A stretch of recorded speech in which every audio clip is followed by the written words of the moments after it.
¿Alguna vez han pensado en todo lo que ustedes han vivido y nunca han contado? Esas experiencias que los marcaron, que los dejaron sin dormir, que hicieron que cuestionaran todo lo que creían saber sobre lo real y lo imposible. Hoy no voy a contarles una de mis historias, hoy les voy a contar las suyas. Este es el primer volumen especial dedicado completamente a ustedes, a la comunidad que ha estado aquí compartiendo sus miedos conmigo. Han llegado cientos de mensajes, correos, comentarios donde me cuentan lo que les pasó.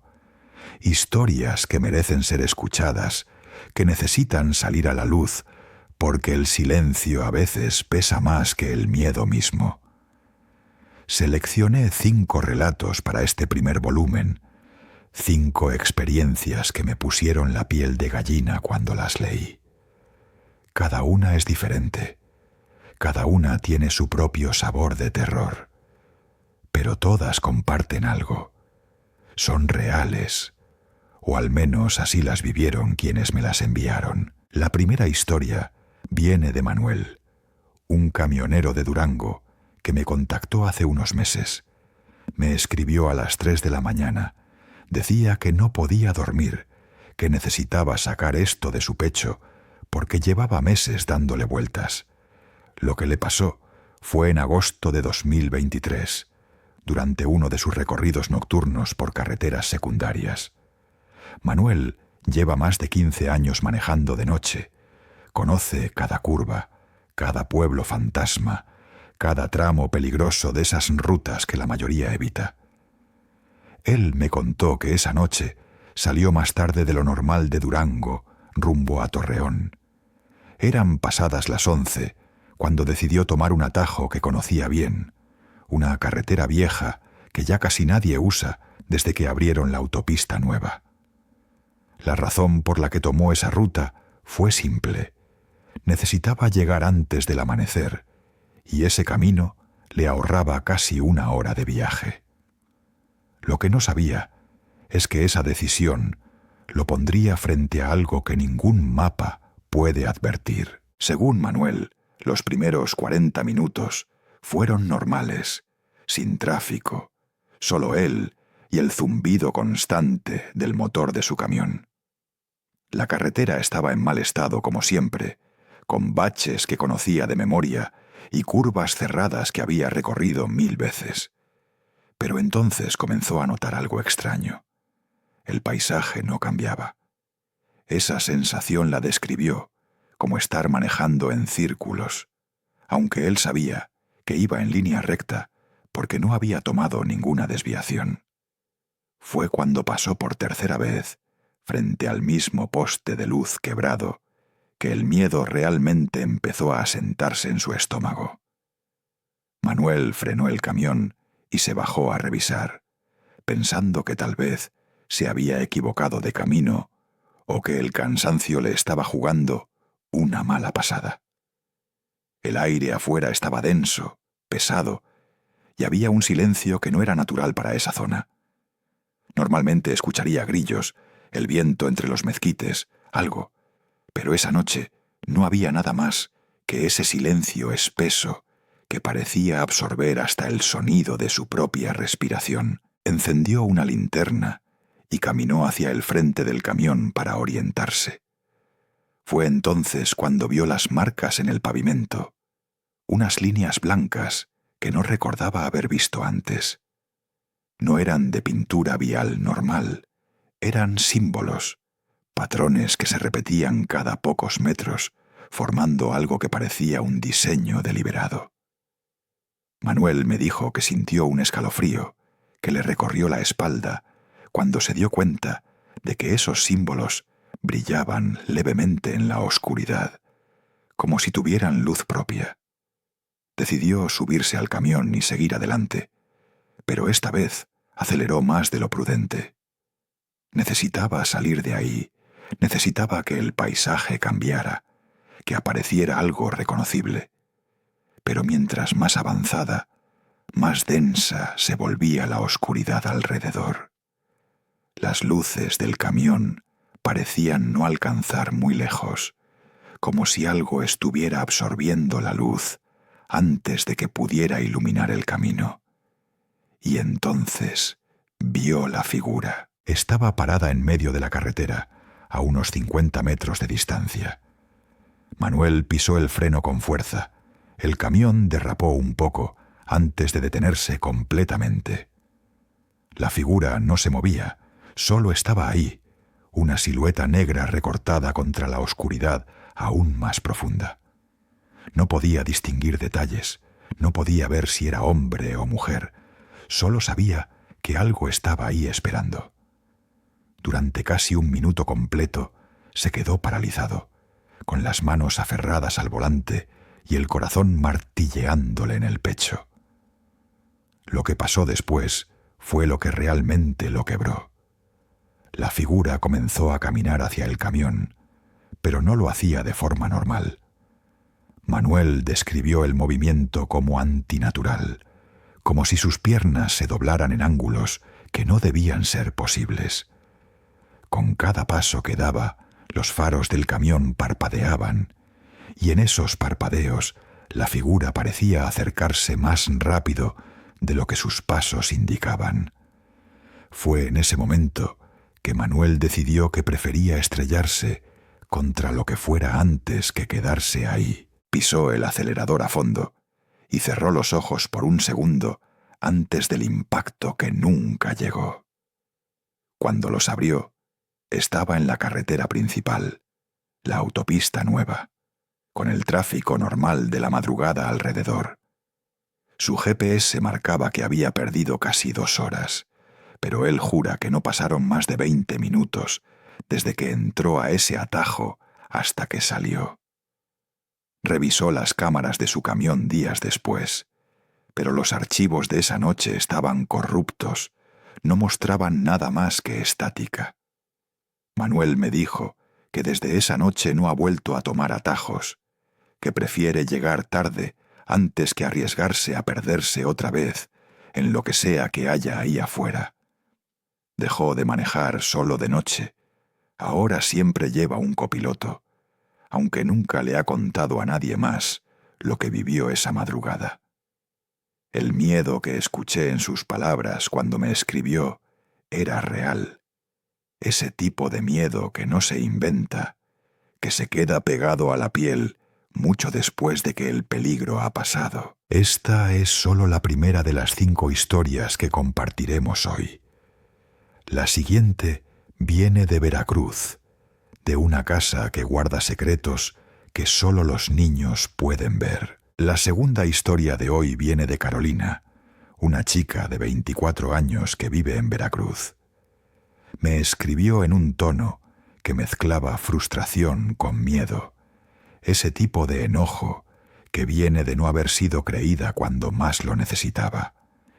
Su historia pasó hace casi 3 años, entre mayo y junio de 2022, en la casa de su abuela materna, una construcción vieja en las afueras de Córdoba, que ha estado en la familia por generaciones. Lo que Carolina y sus primos experimentaron ahí es el tipo de cosa que los adultos siempre descartan como imaginación infantil, hasta que ya es demasiado tarde para hacer algo al respecto. Carolina me contó que la casa de su abuela siempre había sido un lugar extraño para ella. Desde niña sentía que algo andaba mal con ciertos cuartos, especialmente con el pasillo largo que conectaba las habitaciones del segundo piso. La abuela había fallecido en marzo de ese mismo año, y la familia decidió reunirse durante las semanas posteriores para revisar sus cosas y decidir qué hacer con la propiedad. Carolina fue asignada junto con sus 2 primos menores, Adrián de 12 años y Sofía de 14, para clasificar cajas en el ático, mientras los adultos se ocupaban de los documentos importantes en la planta baja. Desde el primer día notaron que algo estaba diferente en la casa. Carolina describió una sensación constante de ser observada, como si alguien estuviera parado justo detrás de ti, pero cuando volteabas no había nadie. Los primos también lo sentían, pero al principio ninguno quiso decir nada, pensando que era solo la tristeza por la muerte reciente de la abuela. Pero el tercer día, cuando estaban solos en el ático, Sofía encontró algo que cambiaría todo. Un diario viejo, escondido dentro de una maleta de cuero, que llevaba décadas sin abrirse. El diario pertenecía a la abuela, pero era de cuando ella era joven, probablemente de sus 20 años. Las primeras páginas eran normales, relatos cotidianos de su vida, sus amigas, sus planes de boda. Pero conforme avanzaban las entradas, el tono cambiaba drásticamente.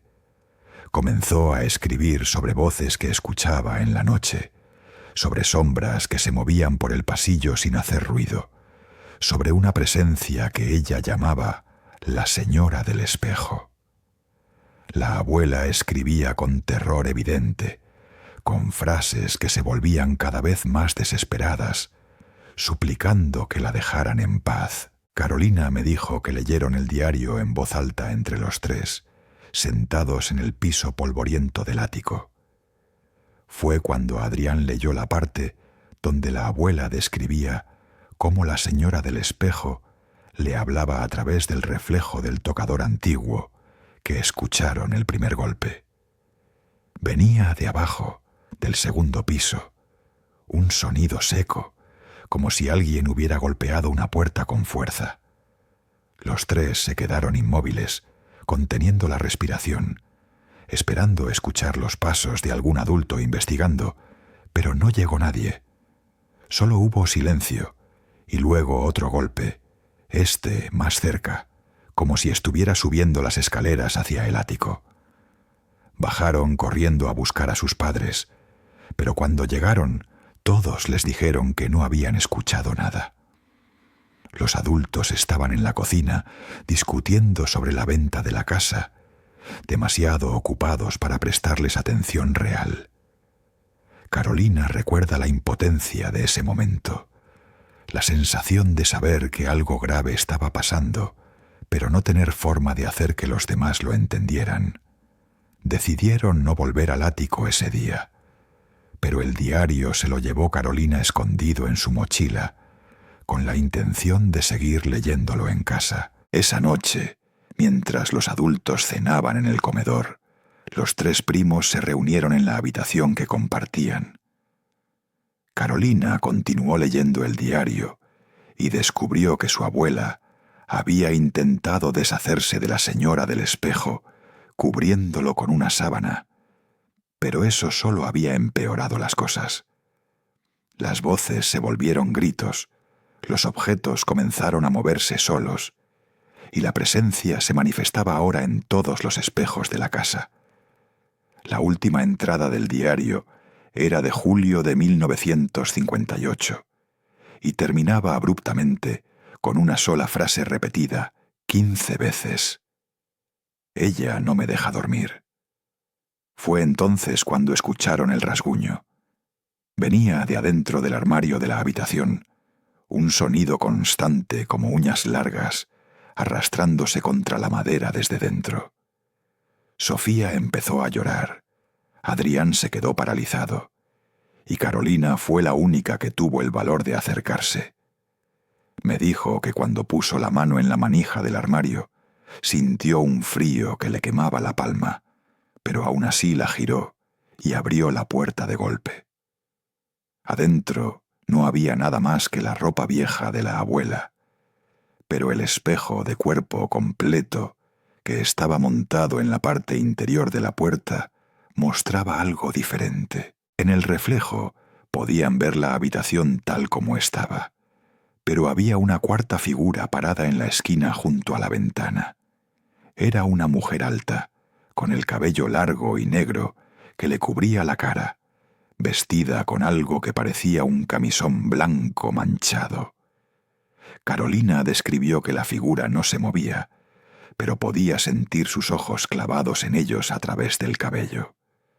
Lo más aterrador es que cuando los tres voltearon a ver la esquina real de la habitación, No había nadie ahí.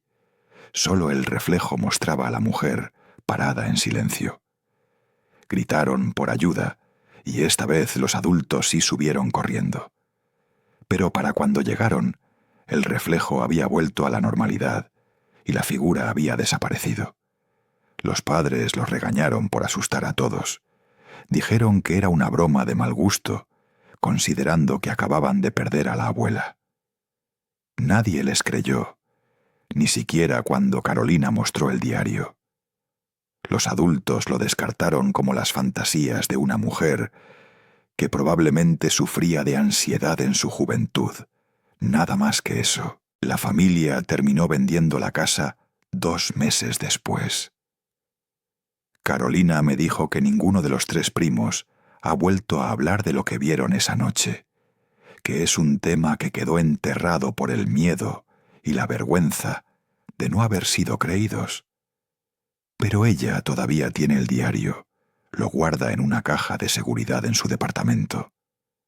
A veces lo lee y se pregunta qué fue realmente la señora del espejo, si era algo que ya estaba en la casa, o si la abuela trajo algo consigo sin querer.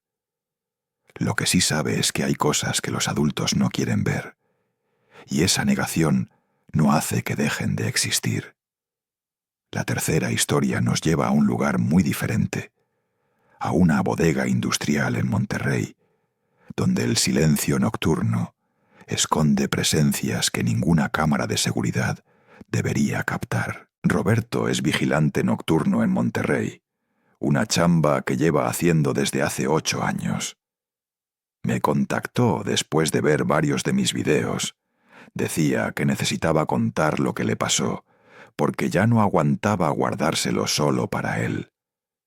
Su historia sucedió en octubre de 2021, durante uno de sus turnos normales en una bodega industrial en la zona de Santa Catarina. Roberto me explicó que su trabajo consistía en hacer rondas cada hora, revisar las cámaras de seguridad y básicamente asegurarse de que nadie entrara a robar la mercancía que almacenaban ahí. La bodega donde trabajaba no era pequeña. Tenía casi 3.000 metros cuadrados, divididos en pasillos enormes, llenos de estantes metálicos que llegaban hasta el techo. Durante el día había movimiento constante, montacargas yendo y viniendo, trabajadores cargando y descargando camiones, el ruido típico de un almacén activo. Pero de noche todo eso desaparecía y quedaba un silencio pesado que Roberto describió como antinatural, el tipo de silencio que te hace consciente de cada sonido que produces, cada paso, cada respiración. Él me dijo que con el tiempo uno se acostumbra, que aprendes a diferenciar los sonidos normales de la bodega cuando está vacía. El metal expandiéndose por los cambios de temperatura, el zumbido del sistema eléctrico, ese tipo de cosas. Pero esa noche de octubre algo estaba diferente desde el momento en que comenzó su turno a las 11 de la noche. Roberto llegó y relevó al guardia del turno anterior, un tipo callado que normalmente se iba sin decir mucho más que buenas noches. Pero esa vez se quedó parado en la puerta por un momento, mirando hacia adentro de la bodega, con una expresión que Roberto no supo interpretar.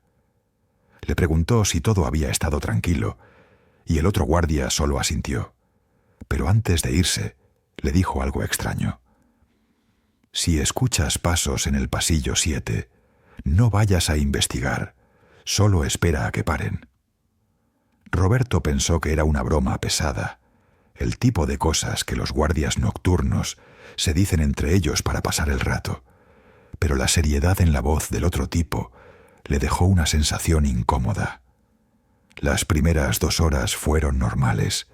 Hizo sus rondas, revisó las puertas, chequeó las cámaras desde la oficina de vigilancia. Todo estaba en orden, la bodega vacía como debía estar, sin señales de nada fuera de lo común. Fue pasadas la 1 de la mañana cuando escuchó el primer ruido que no encajaba. Venía de la parte trasera de la bodega, un sonido metálico, como si algo pesado se hubiera caído de uno de los estantes.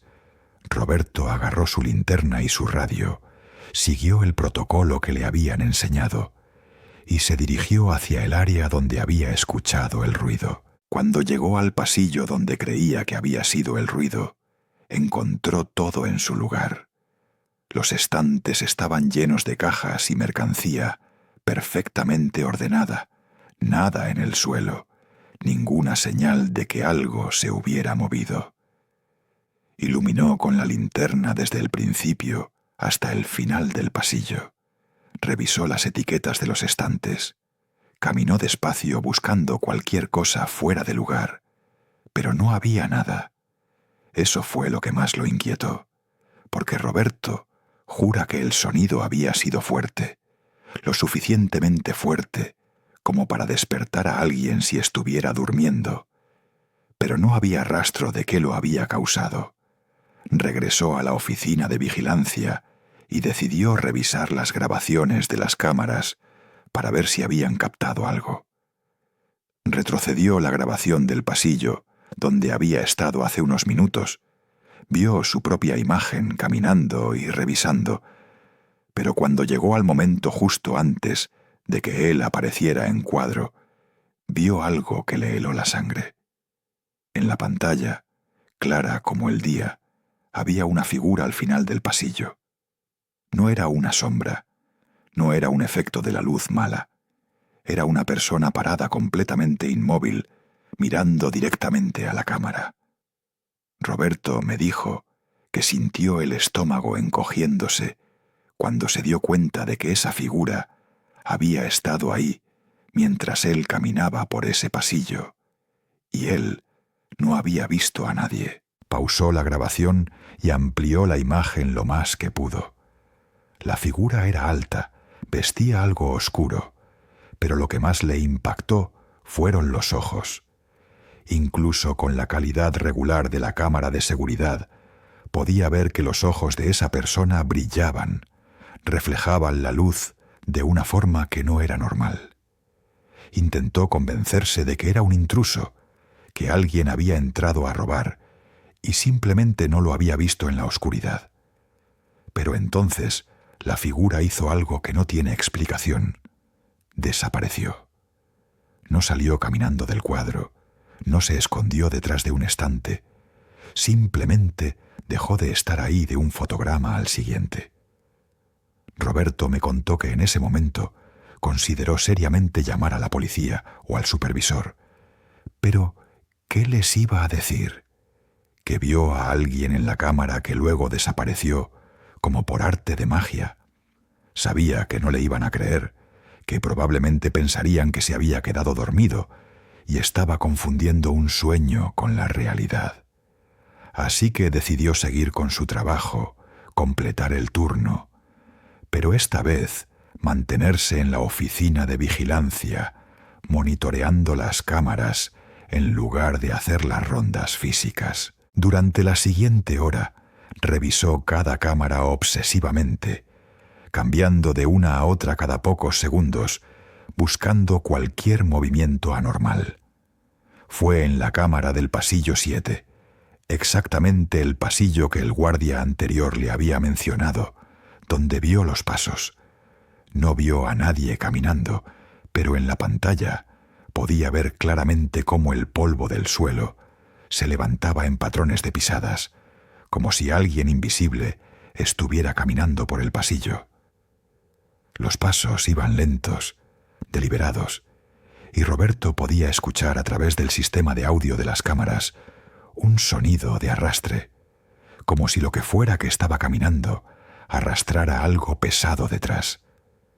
Se quedó paralizado viendo la pantalla, incapaz de apartar la mirada mientras las huellas invisibles avanzaban por el pasillo. Llegaron hasta el final, se detuvieron frente a la cámara, y entonces escuchó algo que nunca olvidará. Un susurro que salió de los parlantes de la computadora, tan claro que parecía que alguien estaba susurrando directamente en su oído. La voz decía un nombre, Lo repetía una y otra vez, pero Roberto no pudo entender qué nombre era. Lo único que sabía es que cada vez que la voz repetía ese nombre, sentía un peso en el pecho que le dificultaba respirar. Los pasos desaparecieron después de unos minutos que para Roberto parecieron horas. El resto de su turno lo pasó sentado en la oficina con todas las luces encendidas, revisando las cámaras sin parar hasta que llegó la hora de su relevo a las 7 de la mañana. Cuando el siguiente guardia llegó, Roberto le contó todo lo que había pasado. El otro tipo solo asintió sin sorpresa y le dijo que todos los que trabajan el turno de noche eventualmente ven o escuchan algo, que es mejor no hablar de eso con los jefes porque te cambian de turno y pierdes el pago extra nocturno. Roberto me confesó que siguió trabajando ahí por 6 meses más después de esa noche, pero nunca volvió a estar cómodo. Cada turno era una lucha contra el miedo, cada sonido lo ponía en alerta máxima. Finalmente renunció y ahora trabaja de día en otro lugar, pero me dijo que todavía tiene las grabaciones de esa noche guardadas en una memoria USB. Las ha visto docenas de veces, intentando encontrar una explicación lógica, pero nunca la ha encontrado. Lo único que sabe es que hay bodegas que guardan más que solo mercancía. La cuarta historia nos lleva a un salón de clases vacío, donde una maestra descubrió que algunos edificios nunca están realmente solos. Andrea es maestra de primaria en Puebla. Tiene 32 años y lleva casi una década enseñando en la misma escuela pública del centro de la ciudad. Me escribió un correo largo, detallado, donde me contaba que lo que le pasó en septiembre de 2020 cambió completamente su relación con el lugar donde trabaja. Según ella, antes de esa noche, la escuela era solo su lugar de trabajo. Un edificio viejo pero familiar, donde había formado muchos recuerdos buenos con sus alumnos. Pero después de lo que experimentó, cada vez que entra al edificio, siente un peso en el estómago que no se va hasta que sale. La noche en cuestión fue un martes de septiembre. Andrea se había quedado tarde calificando exámenes y preparando material para la clase del día siguiente. En esos días de pandemia, las clases eran mitad presenciales y mitad en línea, así que había mucho más trabajo administrativo que de costumbre. Normalmente se iba a las 6 de la tarde, cuando el personal de limpieza terminaba, pero ese día les dijo que se fueran y que ella cerraría porque todavía le faltaban al menos 2 horas de trabajo. El conserje le dejó las llaves, le recordó trabar bien la puerta principal y se fue junto con las señoras de la limpieza pasadas las 7. Andrea me contó que al principio todo estuvo bien. Trabajaba en su salón del segundo piso con las luces encendidas, escuchando música suave en su teléfono para no sentirse tan sola. La escuela tiene 3 pisos y está construida en forma de U, con un patio central y pasillos largos que conectan los salones. Durante el día está llena de ruido, gritos de niños, risas, el bullicio constante de cientos de estudiantes moviéndose de un lado a otro. Pero vacía, de noche, ese mismo edificio se transforma en algo completamente diferente. Cada sonido se amplifica, cada sombra parece más profunda de lo normal. Fue alrededor de las 8:30 cuando escuchó el primer ruido que la sacó de su concentración. Venía del piso de arriba, del tercer piso, un sonido claro de pasos caminando por el pasillo. Andrea pausó su música y se quedó quieta escuchando. Los pasos eran lentos pero constantes, como si alguien estuviera caminando de un extremo del pasillo al otro sin prisa. Su primera reacción fue pensar que tal vez algún maestro o miembro del personal se había quedado trabajando también y no se había dado cuenta, aunque era extraño, porque ella era la única con llaves esa noche. Decidió subir a revisar, más que nada para saludar y confirmar que no estaba sola en el edificio. Subió las escaleras que conectan el segundo piso con el tercero, llamando en voz alta para anunciar su presencia. No hubo respuesta, solo el eco de su propia voz rebotando en las paredes de concreto. Cuando llegó al pasillo del tercer piso, las luces estaban apagadas como era de esperarse. Andrea encendió las luces del pasillo y caminó lentamente mirando hacia los salones, asomándose por las ventanas de las puertas para ver si había alguien dentro trabajando con una lámpara o su celular. Todos los salones estaban vacíos, las sillas sobre las mesas, como las dejan para facilitar la limpieza, los pizarrones limpios, todo en orden. Andrea me dijo que sintió un escalofrío recorriéndole la espalda cuando se dio cuenta de que no había nadie más ahí, pero definitivamente había escuchado los pasos. Se convenció a sí misma de que tal vez había sido el edificio asentándose, que las construcciones viejas hacen ruidos extraños, que su mente le estaba jugando chueco por estar sola. Bajó de vuelta a su salón, decidida a terminar su trabajo rápido e irse a casa, pero apenas se sentó de nuevo en su escritorio cuando escuchó algo que hizo que se le erizara cada vello del cuerpo. Era el sonido de niños cantando, voces infantiles que venían de algún lugar del edificio. La canción era conocida, una de esas rondas que los maestros enseñan en el kinder, pero había algo profundamente equivocado en cómo sonaba. Las voces estaban desafinadas, cantaban a ritmos ligeramente diferentes, como si cada niño estuviera en su propio tiempo, y había un eco antinatural que hacía que las palabras se arrastraran más de lo que debían. Andrea salió de su salón y se paró en el pasillo intentando ubicar de dónde venía el canto. Parecía moverse. Primero sonaba como si viniera del piso de abajo, luego del mismo piso donde estaba ella, luego de arriba otra vez. Caminó hacia las escaleras y el sonido se hizo más fuerte. Ahora podía distinguir que no eran solo voces cantando. También había risas mezcladas con la canción, risas que sonaban forzadas y mecánicas. Bajó las escaleras hacia el primer piso, siguiendo el sonido que ahora parecía venir del patio central. Cuando llegó al borde del patio y miró hacia el espacio abierto en el centro de la escuela, lo que vio la dejó paralizada. En el patio, iluminado solo por la luz de la luna que entraba por las ventanas altas, había sombras moviéndose. No eran sombras proyectadas por nada, eran figuras oscuras que se movían en círculo como niños jugando una ronda, y el canto venía de ellas. Andrea me describió que las sombras tenían forma humana, pero eran planas, bidimensionales, como si alguien hubiera recortado siluetas de papel negro y las hubiera puesto a bailar. Se quedó ahí parada no sé cuánto tiempo, hipnotizada por el movimiento de las sombras, incapaz de procesar lo que estaba viendo.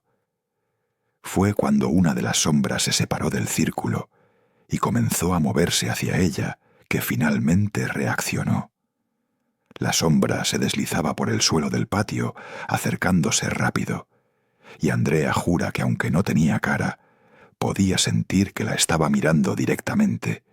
Corrió de regreso a las escaleras, subió los 2 pisos casi sin respirar, llegó a su salón y cerró la puerta de un golpe. Se quedó ahí dentro con la espalda pegada a la puerta, escuchando su propio corazón martilleándole en los oídos.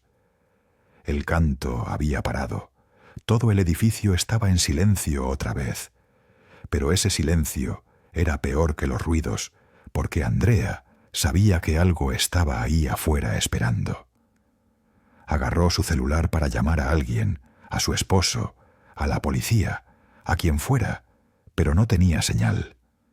Intentó varias veces, pero el teléfono simplemente no podía hacer llamadas ni mandar mensajes, como si algo estuviera bloqueando la señal. Pasó las siguientes 3 horas encerrada en su salón, sentada en el piso con la espalda contra el escritorio, mirando fijamente la puerta. Cada pocos minutos escuchaba pasos en el pasillo, a veces cerca, a veces lejos, pero nunca se detenían frente a su puerta. Andrea me dijo que en algún momento, cerca de la medianoche, escuchó voces de niños justo afuera de su salón. No estaban cantando esta vez, estaban hablando entre ellos en susurros, como si estuvieran compartiendo secretos. Intentó escuchar qué decían, pero las palabras eran incomprensibles. Sonaban como español, pero al revés, o en un idioma que nunca había oído. A las 3 de la mañana todo paró de golpe. El silencio que siguió era diferente. Se sentía normal, vacío de la forma correcta. Andrea esperó 1 hora más antes de atreverse a abrir la puerta de su salón. El pasillo estaba vacío. Las luces seguían encendidas donde ella las había dejado. Todo parecía normal. Bajó corriendo las escaleras, abrió la puerta principal con manos temblorosas y salió a la calle sin mirar atrás. Solo cuando estuvo en su carro con las puertas trabadas y el motor encendido, se permitió llorar. Andrea no volvió a quedarse sola en la escuela después de esa noche. Le inventó una excusa al director sobre problemas de ansiedad y ahora siempre se va cuando se van todos los demás. Me confesó que hay días en que siente miradas cuando camina por los pasillos, que a veces escucha risas de niños que no coinciden con los niños que están jugando en el patio. La peor parte, me dijo, es que ahora cuando mira a sus alumnos jugando en el recreo, a veces cuenta más sombras de las que debería haber. Nos queda una última historia para cerrar este especial, la de los hermanos Martínez y lo que encontraron en la Sierra de Chihuahua. La última historia de este primer volumen especial viene de los hermanos Martínez, Daniel y Lucía, de Chihuahua. Me escribieron juntos, turnándose para contarme diferentes partes de lo que vivieron, porque, según ellos, ninguno de los dos podría contar la historia completa solo. Lo que les pasó fue en diciembre de 2022, durante un viaje familiar a la sierra que hacían cada año para visitar a unos parientes que viven en un rancho aislado. El viaje siempre había sido normal, un trayecto de horas por carreteras de terracería y caminos de montaña que conocían de memoria, pero ese año algo en el camino había cambiado. Daniel, el mayor de 35 años, manejaba la camioneta familiar. Iban él, su hermana Lucía de 32, sus padres que ya pasaban de los 60 y los 2 hijos pequeños de Lucía de 7 y 9 años. Salieron temprano de Chihuahua, alrededor de las 7 de la mañana, con la intención de llegar al rancho para la hora de la comida. Las primeras 2 horas fueron, como siempre, carretera pavimentada, música en el radio, los niños jugando en el asiento de atrás. Pero cuando tomaron el desvío hacia los caminos de terracería que llevan a la sierra, notaron algo inmediatamente extraño. No había otros vehículos. Eso por sí solo no sería tan raro. Son caminos poco transitados. Pero Daniel me explicó que siempre, sin falta, te cruzas con al menos 2 o 3 camionetas en ese tramo. Son rancheros de la zona, transportistas, gente local que conoce los caminos. Pero ese día no vieron a nadie, ni una sola alma en todo el trayecto. Lo segundo que notaron fue el silencio cuando bajaron las ventanas para que entrara aire fresco. Normalmente escucharías pájaros, insectos, el viento entre los árboles, pero no había nada de eso.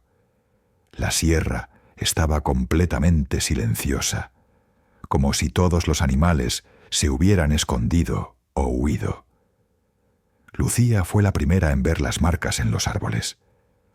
A los lados del camino, en los troncos de los pinos, había símbolos tallados que ella no recordaba haber visto antes. No eran marcas naturales ni señales de tránsito, eran patrones deliberados, casi geométricos, tallados profundamente en la corteza. Le señaló a Daniel que se detuviera un momento para verlas mejor, y cuando bajaron de la camioneta a examinar uno de los árboles, se dieron cuenta de que las marcas estaban frescas. La madera expuesta todavía tenía esa humedad y ese color claro que indica que el corte es reciente. Tal vez de esa misma mañana. Los niños preguntaron qué estaban viendo y los padres les dijeron que solo eran marcas que hacen los guardabosques, nada importante, sigan jugando. Pero Daniel y Lucía intercambiaron una mirada que compartía la misma preocupación.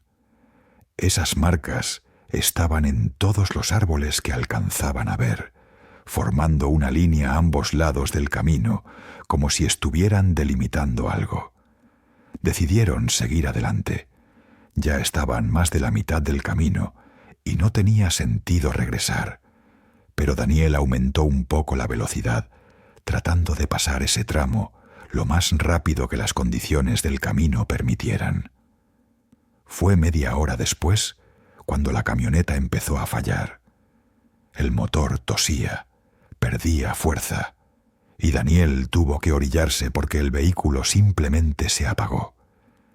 Intentó arrancarlo varias veces, pero no hubo respuesta, como si la batería estuviera completamente muerta, a pesar de que todos los indicadores marcaban que estaba bien.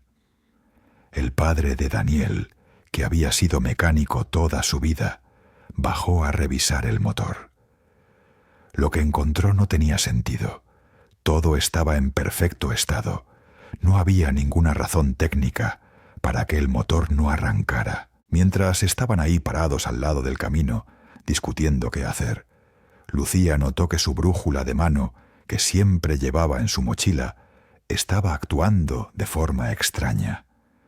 La aguja giraba sin parar, dando vueltas completas una y otra vez, sin detenerse en ningún punto cardinal.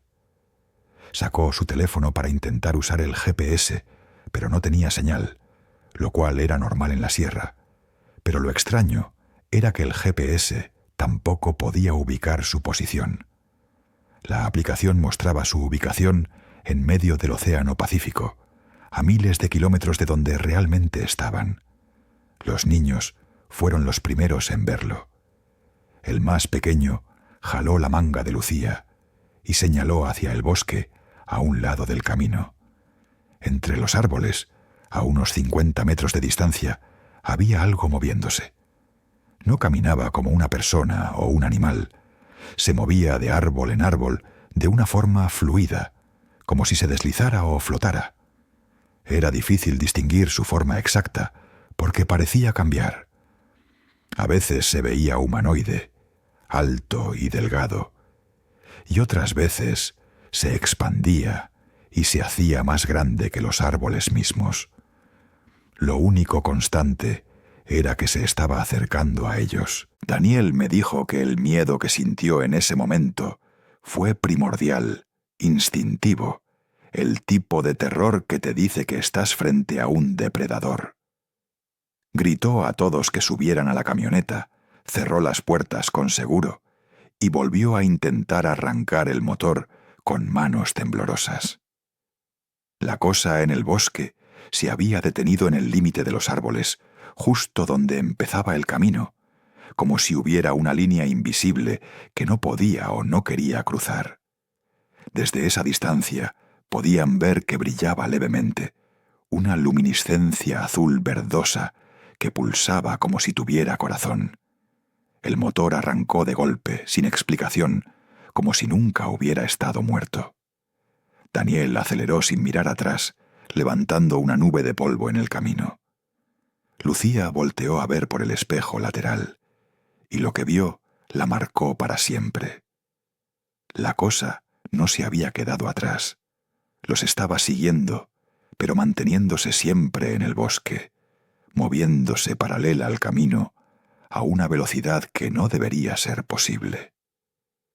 Se mantuvo con ellos durante casi 20 minutos, deslizándose entre los árboles sin esfuerzo aparente, hasta que finalmente desapareció cuando llegaron a un área donde el bosque se abría hacia pastizales. Cuando finalmente llegaron al rancho, casi 2 horas tarde, sus parientes notaron inmediatamente que algo andaba mal. Les contaron lo que habían visto, pero los del rancho no parecieron sorprendidos.